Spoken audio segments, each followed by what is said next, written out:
नमस्कार, जय जोहार। क्या आप भी गवर्नमेंट एग्जाम्स की तैयारी करना चाहते हैं? क्या आप भी मेमोरी टेक्निक्स और ट्रिक्स के जरिए बहुत ही कम समय में स्मार्ट स्टडी करना चाहते हैं? क्या आप चाहते हैं कि सीजी व्यापम टॉपर आपको पढ़ाए? तो डाउनलोड करिए योगेंद्र साहू क्लासेस ऐप। यहाँ 10 से अधिक गवर्नमेंट एग्जाम्स क्रैक करने वाले और सीजी व्यापम टॉप करने वाले योगेंद्र सर सीजीपीएससी और सीजी व्यापम के अंतर्गत होने वाले सभी एग्जाम्स की तैयारी कराएं। तो डाउनलोड करिए Yogendra Sahu classes app to be the best, learn from the best.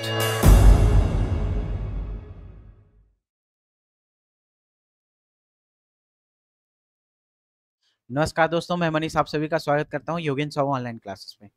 पिछला क्वेश्चन हम लोग जब देख रहे थे कुछ टेक्निकल इशू आ गया था, है ना। तो वीडियो में मैं पिछले वीडियो में पिन भी कर दिया हूं कि 9वें क्वेश्चन को हम लोग क्या देखेंगे, अगले वीडियो में देखेंगे, है ना। कुछ टेक्निकल इशू आ गया था जिसके कारण हम लोग डिस्कस नहीं कर पाए थे वो वाले क्वेश्चन। तो देखो यहाँ 9वें नंबर के क्वेश्चन से क्या बताया था मैं, 1889, 1891 और 1893, ये तीन था क्या। कैसे याद किए थे, बना करके याद किए थे, ठीक है। ये बनारस, नागपुर और ये कहा था, आंध्र प्रदेश, ठीक है। ये तीन जगह पे था। यहां पे कौन था जी, जो हेड था, जो यहाँ पे संचालन कर रहा था, है ना, अध्यक्षता कर रहा था, ठीक है। तो अध्यक्षता की बात करें तो पी आनंद चार्लू जी कर रहे थे, पी आनंद चार्लू जी की अध्यक्षता में, ठीक है। कौन कर रहा था, यहाँ पे किसान और मालगुजार दोनों आए थे, किसान प्लस मालगुजार, किसान प्लस मालगुजार थे। किसान और मालगुजार थे, उद्देश्य क्या था, राजनैतिक विकास। क्या था, राजनैतिक विकास, ठीक है। तो इस क्वेश्चन के आधार पे, इन स्टेटमेंट के आधार पे क्या करो, इसको सेट करो कि कैसे कैसे यहां से क्वेश्चन बन रहा है आपका। तो सबसे पहले देखो क्या है, सही कथन अपने को छांटना है। तो 1891 का नागपुर, है ना, 1891 का नागपुर अधिवेशन। पहला स्टेटमेंट देखो क्या बोल रहा है, भारतीय राष्ट्रीय कांग्रेस का 1891 का नागपुर अधिवेशन हुआ। क्यों हुआ भाई, तो राजनीतिक चेतना के विकास के लिए हुआ है, ठीक है। पहला स्टेटमेंट सही दिख रहा है अपने को। इस अधिवेशन में छत्तीसगढ़ के 200 से अधिक लोगों ने भाग लिया। तो ऐसा कोई यहाँ पे पॉइंट हम लोगों ने नहीं पढ़ा है कि इतने लोग भाग लिए, है ना। तो ये वाला स्टेटमेंट अपने को क्या दिख रहा है, गलत दिख रहा है, ठीक है। इस अधिवेशन की अध्यक्षता मद्रास के वकील पी आनंद चार्लू जी ने किया था। तो पी आनंद चार्लू जी ने किया था क्या, ये बिल्कुल सही दिख रहा है अपने को। तो 1 और 3, 1 और 3 ये क्या है, हो जाएंगे, सही हो जाएंगे। यहाँ पे लोग वाला वैसा कोई कॉन्सेप्ट नहीं है, ठीक है, क्लियर। तो पहला स्टेटमेंट सही हो जाएगा और तीसरा स्टेटमेंट सही हो जाएगा, दूसरा स्टेटमेंट क्या होगा, गलत होगा। तो इस आधार पे देखो कौन सा ऑप्शन सही होगा, 1 और 3 सही होगा। 10 देखो, 10वां क्वेश्चन, 1923 में स्थापित स्वराज दल के छत्तीसगढ़ में निम्नलिखित कौन कौन से नेता थे। तो स्वराज दल का नेता हम लोग देखेंगे तो 3 जगह पे देखना पड़ेगा अपने को। एक तो रायपुर में देखना पड़ेगा, बिलासपुर में, दुर्ग में, राजनांदगांव में, ठीक है। तो 3 जगहों के आधार पे देखेंगे। रायपुर, तो रायपुर में एक हेड कौन थे जी, रविशंकर शुक्ल जी थे, रविशंकर शुक्ल। और कौन थे, शिवदास डागा, याद, रविशंकर शुक्ल और शिवदास डागा, रविशंकर शुक्ल और शिवदास डागा,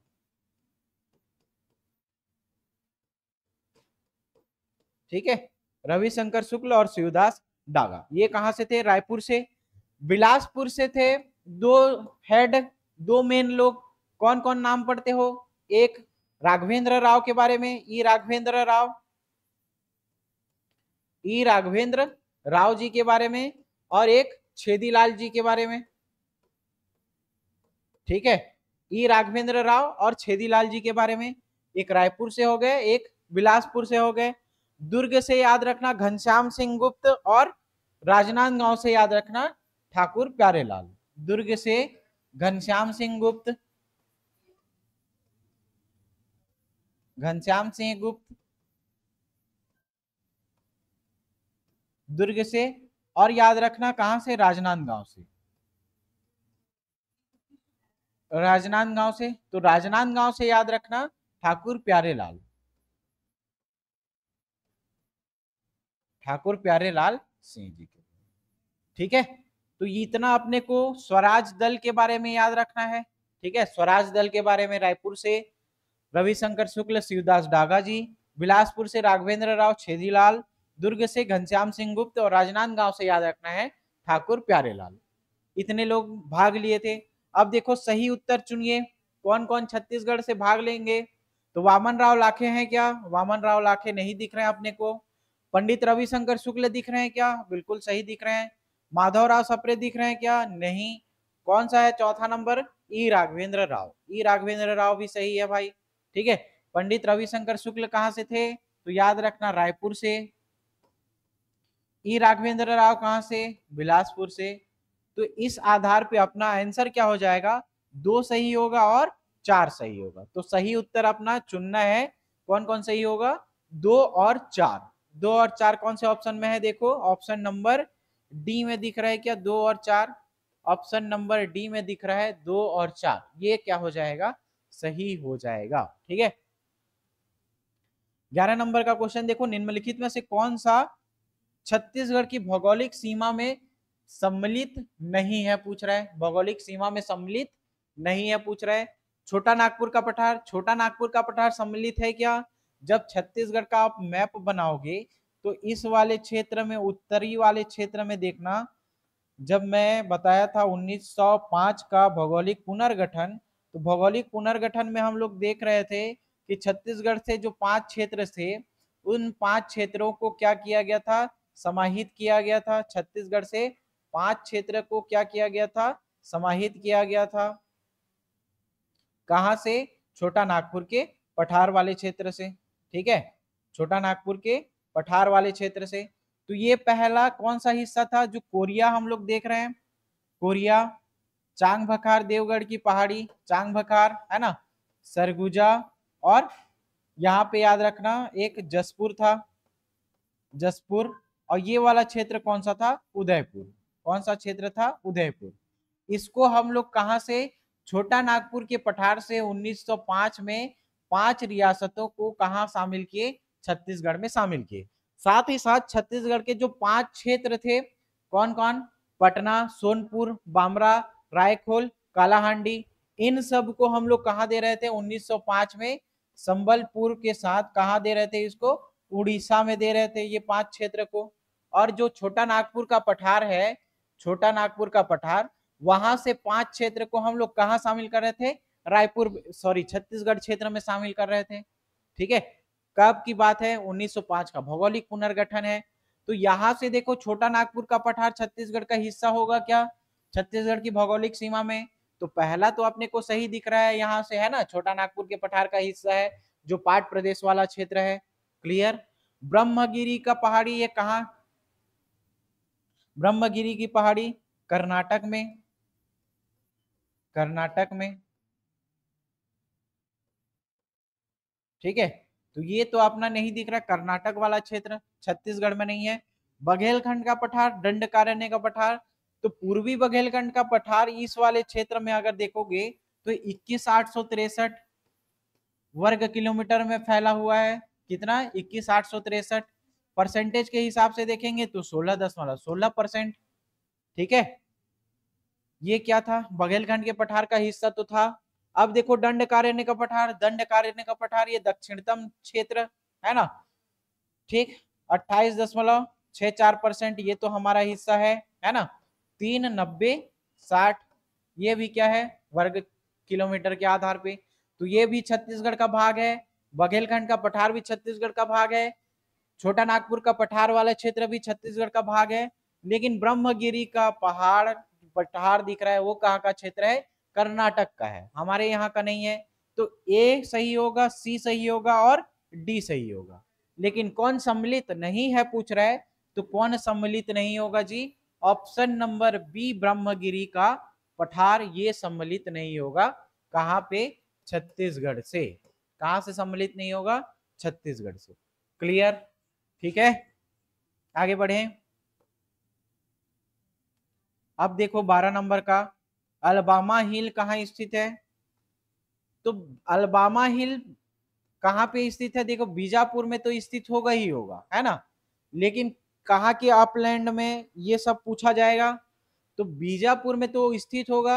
एक बोल रहा है अपलैंड के पश्चिमी क्षेत्र में, एक बोल रहा है अपलैंड के पूर्वी क्षेत्र में, एक है अपलैंड के दक्षिणी क्षेत्र में। तो इसको याद रखना, कहां कहां पे स्थित होगा? ये पश्चिमी क्षेत्र में और दक्षिणी क्षेत्र में।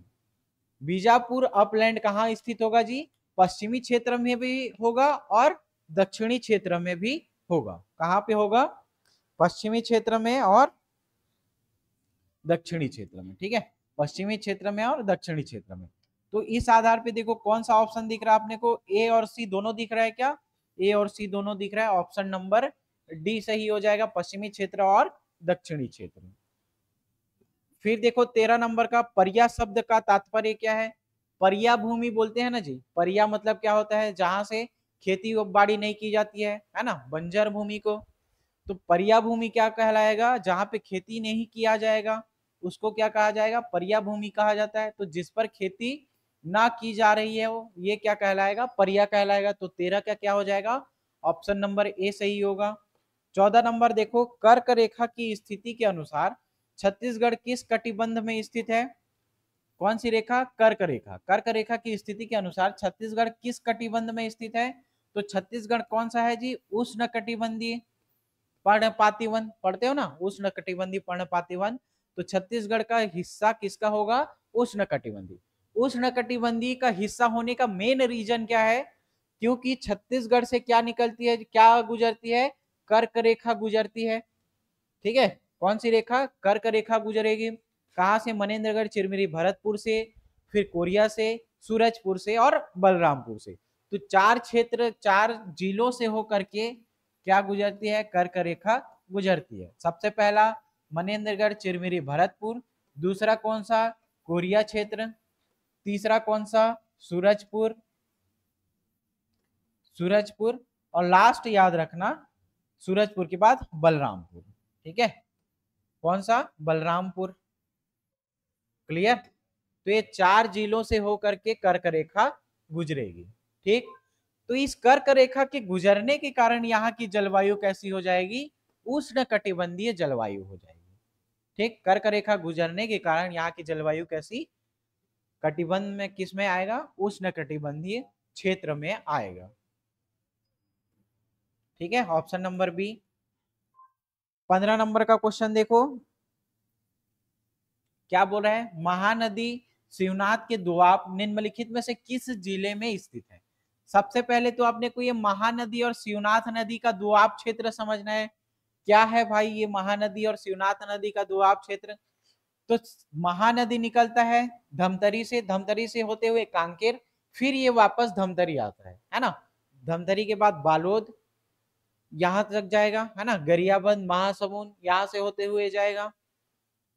और यहां से निकलेगा एक नदी गढ़चिरौली महाराष्ट्र से, राजनांदगांव से होते हुए गुजरेगा। कौन सा नदी? शिवनाथ नदी।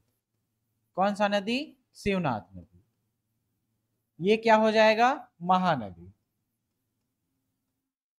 तो महानदी और शिवनाथ नदी, इन दोनों के बीच के क्षेत्र को क्या बोलेंगे? शिवनाथ महानदी दोआब क्षेत्र। शिवनाथ महानदी दोआब क्षेत्र। दोआब क्या होता है? दो नदियों के बीच की भूमि को क्या बोलेंगे? दोआब बोलेंगे। नाम से क्लियर है, दो आब होगा। आब को क्या बोलते हैं? नदी, और दो मतलब दो, है ना।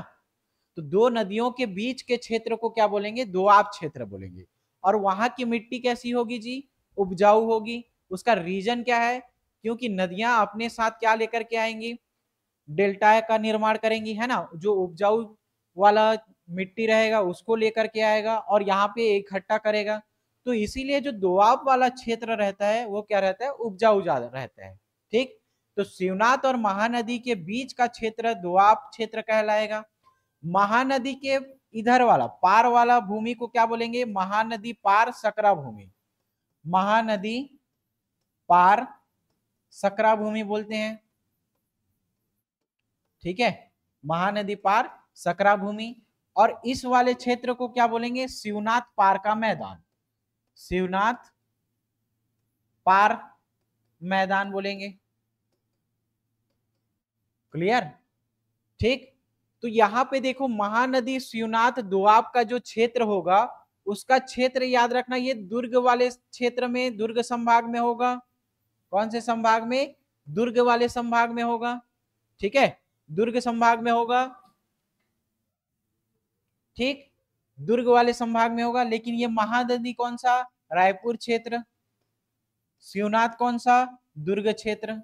ठीक है, तो हम लोग को समझ में क्या आ रहा है कि ये शिवनाथ और महानदी दोआब क्षेत्र है, किन दो जिलों से होकर निर्मित होगा? ये याद रखना है अपने को, दुर्ग, और ये याद रखना है रायपुर। तो कौन से ऑप्शन में है? देखो, दुर्ग राजनांदगांव नहीं, राजनांदगांव बालोद नहीं, रायपुर और दुर्ग, इन दोनों को मिला करके कौन सा बनेगा? महानदी और शिवनाथ का दोआब क्षेत्र का निर्माण होगा।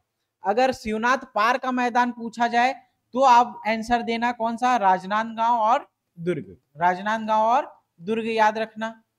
अगर ये पार वाला क्षेत्र पूछा जाएगा तब इसको याद रखना रायपुर और महासमुंद, रायपुर और महासमुंद। और बीच वाला क्षेत्र पूछेगा तो रायपुर और दुर्ग। तो शिवनाथ महानदी दोआब क्षेत्र रायपुर दुर्ग में आएगा, महानदी पार सकरा भूमि कहाँ आएगा? रायपुर महासमुंद में आएगा। और ये शिवनाथ नदी के पार का क्षेत्र क्या कहलाएगा? शिवनाथ पार का मैदान राजनांदगांव और दुर्ग वाले क्षेत्र में आएगा। बात समझ में आई? इतना क्लियर हुआ क्या? ठीक है, तो कौन सा ऑप्शन सही होगा? ऑप्शन नंबर सी, रायपुर और दुर्ग सही होगा। सीधा सीधा अगर क्वेश्चन आया टिक लगा के चले गए वापस, समझ में कुछ नहीं आने वाला। अगर यही क्वेश्चन को फ्रेम करके कुछ दूसरा दे देगा तो उसके पीछे का कॉन्सेप्ट नहीं समझोगे, लॉजिक नहीं समझोगे, तब तक क्वेश्चन आपका नहीं बनेगा। ठीक है, तो थोड़ा टाइम लग रहा है क्वेश्चन को डील करने में, लेकिन कितना इंफॉर्मेशन मिल रहा है उस चीज को समझो आप लोग। ठीक, अब देखो अगला क्वेश्चन 16वां नंबर का, सीधा सीधा क्या बोल रहा है? सूची 1 को सूची 2 से अपने को क्या करना है? मिलाना है। सूची 1 को सूची 2 से मिलाना है। सूची 1 क्या है? रानी दरहा। देखो रानी दरहा, रानी दहा है ना, इसमें कंफ्यूजन होता है। तो रानी द हरा, हरा वाला जहां क्षेत्र चीज आएगा तो हरा वाला क्षेत्र याद रखना कवर्धा या कबीरधाम। लेकिन रानी दाह याद आएगा, रानी दरहा याद आएगा। तो रानी दरहा याद रखना ये सुकमा। ठीक है, दोनों में डिफरेंस याद रखना। लेकिन रानी दाह जहां आएगा, रानी दाह, तो ये याद रखना आपको जसपुर। इसके साथ साथ बेने, गुल्लू, खुड़िया रानी है ना, दमेरा, रानी दाह, ये वाला क्षेत्र कौन सा आएगा? जसपुर वाले क्षेत्र में जलप्रपात आएगा। रानी द हरा, हरा वाला क्षेत्र जहां दिख रहा है आपको क्या याद रखना है? कवर्धा या कबीरधाम। इसी से मिलता जुलता नाम रानी दरहा, तो रानी दरहा याद रखना ये कौन सा है? सुकमा। तो तीनों में डिफरेंस याद रखना है ना। सबसे पहले देखो कौन सा क्वेश्चन पूछा जा रहा है? रानी द दरहा है ना, तो रानी दरहा कहाँ होगा जी? सुकमा वाला क्षेत्र। कौन सा क्षेत्र आएगा? सुकमा वाला क्षेत्र। तो सुकमा वाला क्षेत्र में याद रखना अपने को ये कौन सा? सबरी नदी में। कौन सा नदी? सबरी नदी में। ठीक है, सबरी नदी में। मलाज कुंडम जलप्रपात है ना, मलाज कुंडम जलप्रपात कौन से नदी में?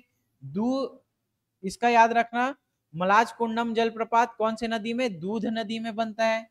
मलाज कुंडम जलप्रपात कौन सी नदी? दूध नदी में। कौन सा क्षेत्र अगर पूछा जाएगा तो कांकेर क्षेत्र में बनेगा है ना। कहां से बनता है? कांकेर क्षेत्र में। तो मलाज कुंडम जलप्रपात, दूध नदी।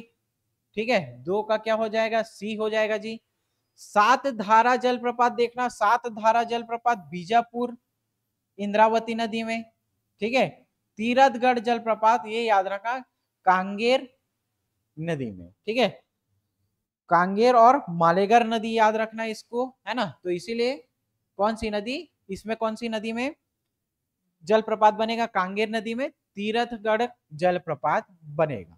ठीक है, तो ये पूरा अगर आंसर देखोगे तो एक का क्या दिख रहा है अपने को, एक का ए दिख रहा है क्या, बी का क्या दिख रहा है, सी दिख रहा है, 3 का क्या दिख रहा है, डी दिख रहा है, और 4 का क्या दिख रहा है, बी दिख रहा है। तो ए सी डी बी कहां होगा, ए सी डी और बी, ऑप्शन नंबर एक ही दिख रहा है क्या पहले वाला, ये क्या हो जाएगा, सही हो जाएगा, ए सी बी और डी। क्लियर 16 का। नेक्स्ट क्वेश्चन देखो 17 नंबर का, छत्तीसगढ़ की कौन सी सिंचाई परियोजना को प्रधानमंत्री कृषि सिंचाई में सम्मिलित किया गया है। तो एम के याद रखना, मनियारी, मनियारी, केलो और खारंग, मनियारी, केलो और खारंग, इन तीन के आधार पे क्या किया गया है, प्रधानमंत्री कृषि सिंचाई योजना को सम्मिलित किया गया है। किसको किसको, मनियारी को, केलो को, खारंग को किसमें शामिल किया गया है, प्रधानमंत्री कृषि सिंचाई योजना में शामिल किया गया है। ठीक है, तो कहां पे दिख रहा है, शामिल किया गया है पूछ रहा है ना, महानदी सिंचाई परियोजना नहीं, केलो, केलो दिख रहा है आपने को, ठीक है, कोडार नहीं दिख रहा है, तांदुला भी नहीं है। अब ये तांदुला कहाँ है जी, तांदुला कांकेर, कांकेर में, कांकेर, तांदुला की सहायक नदी देखना गोंदली, तो इसमें भी एक प्रोजेक्ट चलाया गया है ना। कोडार परियोजना 1981 में, कोडार परियोजना ये कहाँ पे है, महासमुंद, इसका और दूसरा नाम क्या है, शहीद वीर नारायण सिंह परियोजना। महानदी सिंचाई परियोजना तो 1979 और 80 में क्या किया गया है, एक प्रोजेक्ट चलाया गया है जिसका नाम क्या, महानदी सिंचाई परियोजना। कब चालू किया गया है, 1979 और 80 में किया गया है। ठीक है, तो प्रधानमंत्री कृषि सिंचाई योजना में किसको किसको सम्मिलित किया गया है, मनियारी, केलो और खारंग को। तो ऑप्शन नंबर बी दिख रहा है क्या आपने को, ऑप्शन नंबर बी क्या हो जाएगा, केलो सिंचाई परियोजना सही हो जाएगा। ठीक है, मनियारी, केलो और खारंग कहां कहां पे है भाई, मनियारी, केलो और खारंग। तो मनियारी, केलो और खारंग याद रखना, ये खारंग कहाँ है, मनियारी, केलो और खारंग ये याद रखना बिलासपुर में है। मनियारी याद रखना, मनियारी मुंगेली, मनियारी मुंगेली, और केलो परियोजना याद रखना रायगढ़ में। कहां पे है, रायगढ़। तो ये तीनों के आधार पे क्या देखोगे आप, मनियारी, केलो और खारंग देखोगे, जो किसमें शामिल है, प्रधानमंत्री कृषि सिंचाई योजना में सम्मिलित है। अगला देखो 18 नंबर का,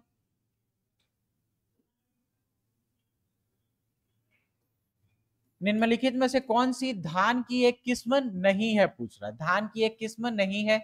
ठीक है, तो स्वर्ण 28 है, रतन 5010 है, बिलासा 5005 नहीं है, अरपा 505 है, एक और याद रखना किसका, एक पूसा सुगंध 4। ठीक है, पूसा सुगंध 4, ये क्या है, धान की एक किस्म है, लेकिन धान की एक किस्म नहीं है पूछा गया है, तो बिलासा 505 ये नहीं है। ठीक है, धान की एक किस्म, स्वर्ण 208, रतन 5010, अरपा 5003 ये धान की एक किस्म है। इसके साथ साथ एक किस्म और याद रखना, पूसा सुगंध 4 करके, ये भी धान की एक किस्म है। धान की एक किस्म कौन सी नहीं है, बिलासा 5005, ठीक है, ये नहीं है। 19वां नंबर का देखो क्या बोल रहे हैं, एक तरफ अभ्यारण्य है, एक तरफ उसका जिला है। ठीक है, तो तमोर पिंगला, ठीक है, गोमरडा, गोमरडा किसके लिए फेमस है जी, सोनकुत्ता के लिए, सेमरसोत और बादलखोल। बादलखोल क्या है, छत्तीसगढ़ का सबसे छोटा संभाग है, वर्ग किलोमीटर कितना है जी, तो 105 है। कौन से जिला में है, जसपुर जिला में। कहां पे है, जसपुर जिला में। सेमरसोत कहां पे है देखो, तो सेमरसोत सूरजपुर, सॉरी तमोर पिंगला कहाँ है, सूरजपुर में। सेमरसोत कहाँ है, बलरामपुर में। सेमरसोत कहाँ है, बलरामपुर। गोमरडा कहाँ है, रायगढ़। किसके लिए प्रसिद्ध है, सोनकुत्ता के लिए। किसके लिए प्रसिद्ध है, सोनकुत्ता के लिए। तो देखो तमोर पिंगला 1 का 4 दिख रहा है, गोमरडा 1, सेमरसोत 2, बादलखोल 3। 4 1 2 3 कहाँ पे है? 4 1 2 और 3। ऑप्शन नंबर ए सही दिख रहा है क्या? 4 1 2 और 3, 4 2 1 और 3। ऑप्शन नंबर ए क्या हो जाएगा? सही हो जाएगा। ठीक है, 19वां का। अब देखो नेक्स्ट क्वेश्चन 20वां, कैसेटराइट अयस्क के बारे में।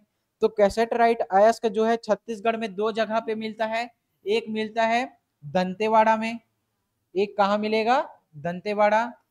एक कहाँ पे मिलता है? सुकमा में। दंतेवाड़ा और सुकमा में। ठीक है, दंतेवाड़ा और सुकमा में। दंतेवाड़ा में कहाँ कहाँ मिलेगा? बचेली, कटे कल्याण, है ना, बक करके याद रखना, पदमपुर। ठीक है, तो ब से याद रखना बचेली, क से कटे कल्याण, बचेली कटे कल्याण। सुकमा में कहां से मिलेगा? गोविंदपाल, गोविंदपाल में मिलेगा, मुंडपाल में मिलेगा, और कहा? चीतलनार। गोविंदपाल, मुंडपाल और चीतलनार में मिलेगा। और एक आप पाल याद रखना, तोंगपाल। कौन सा? तोंगपाल। ये कहां से? सुकमा से, दंतेवाड़ा से। ठीक है, तो कैसेटराइट अयस्क के बारे में पूछ रहा है। इस राज्य में कहां पे पाया गया है? दंतेवाड़ा में, हाँ बिल्कुल पाया गया है। गरियाबंद में नहीं, है ना, कांकेर में भी नहीं, कबीरधाम में भी नहीं। तो कौन सा ऑप्शन सही हो जाएगा? ऑप्शन नंबर ए दंतेवाड़ा क्या हो जाएगा? सही हो जाएगा। दंतेवाड़ा में कहां कहां पे? बचेली, कटे कल्याण, पदमपुर में, गोविंदपाल, मुंडपाल, चीतलनार और तोंगपाल, ये कहां पे? सुकमा में मिलेगा। ठीक है, अब देखो धनवार जनजाति का परंपरागत कार्य क्या है। तो धनवार से हम लोग धनुष बाण वाला याद रख सकते हैं क्या? तो धनुष बाण का इस जनजाति में विशेष महत्व रहता है। विशेष महत्व धनुष बाण का रहेगा।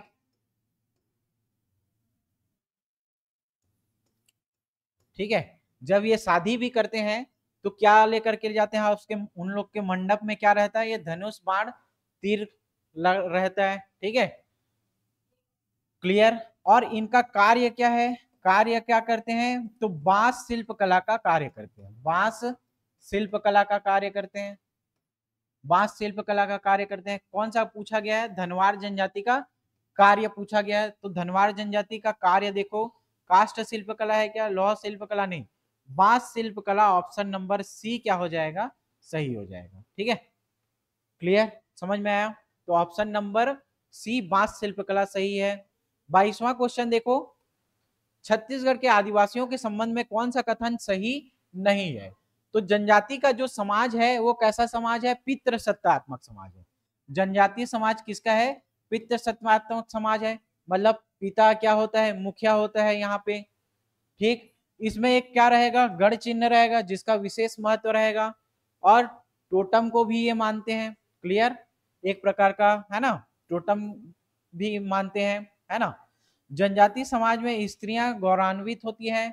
ठीक है, ये भी सही है। ए सही है, बी सही है, सी सही है। कौन सा सही नहीं है पूछ रहे? तो इनका समाज मातृसत्तात्मक होगा क्या? नहीं। क्या पढ़े हम लोग? इनका समाज क्या होता है?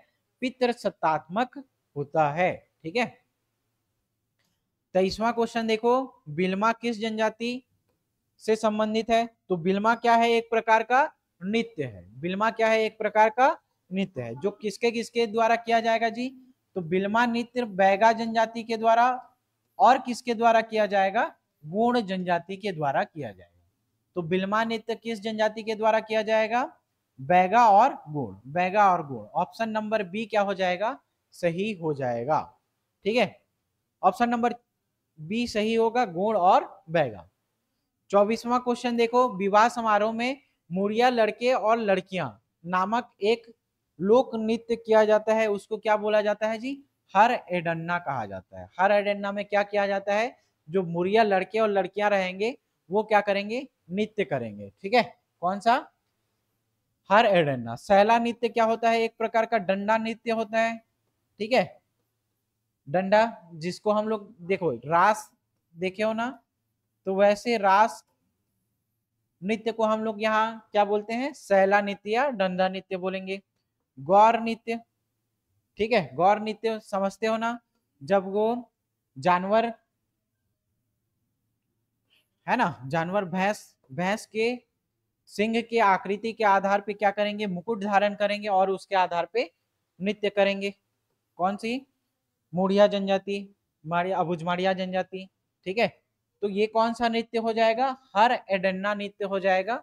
ये ऑप्शन नंबर ए क्या होगा, सही होगा, जो मुड़िया लड़के और लड़कियां नृत्य करेंगे। 25 नंबर का देखो, एंथ्रोपोलॉजिकल सर्वे ऑफ इंडिया किस शहर में नृजातीय म्यूजियम संचालित कर रही है। तो इसके बारे में दो तीन चीजें याद रखना। सबसे पहले तो 1972 में इसकी स्थापना किया गया। स्थापना कब किया गया, 1972 में। कहां पे किया गया, तो कहां पे किया गया याद रखना, धर्मपुरा। कहां पे किया गया, धर्मपुरा। ये कहां है, धर्मपुरा जगदलपुर में, ठीक है। जो गवर्नमेंट कॉलेज जीसी देखे हो ना जी, वही वाला क्षेत्र वहां पे खोला गया है, धर्मपुरा जगदलपुर में जीसी जहां पे खोला गया है, 1972 में स्थापना किया गया, ठीक है। क्लियर, क्या था, तो जनजातियों से संबंधित अध्ययन करने के लिए,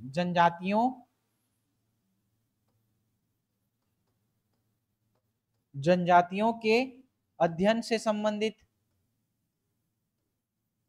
जनजातियों के अध्ययन से संबंधित था, ठीक है। 1972 में कहां पे, धर्मपुरा जगदलपुर में, जनजातियों के अध्ययन से संबंधित, किसके द्वारा, एंथ्रोपोलॉजिकल सर्वे ऑफ इंडिया के द्वारा। तो ये क्वेश्चन क्या पूछ रहा है, किस शहर में, किस शहर में अपने को दिख रहा है, Dharmpura Jagdalpur, Dharmpura Jagdalpur. Option number C क्या हो जाएगा, सही हो जाएगा, ठीक है। क्लियर, तो देख लेना जी, पहले हम लोग 9 क्वेश्चन तक डील किए थे, कुछ टेक्निकल इशू आ गया था, है ना, तो वहां पे हम लोग वीडियो रोके थे। उसके आगे वाला सेक्शन को हम लोग यहाँ पे पूरे 25 क्वेश्चन डील किया, ठीक है। मिलते हैं अगली कक्षा में, थैंक यू, धन्यवाद।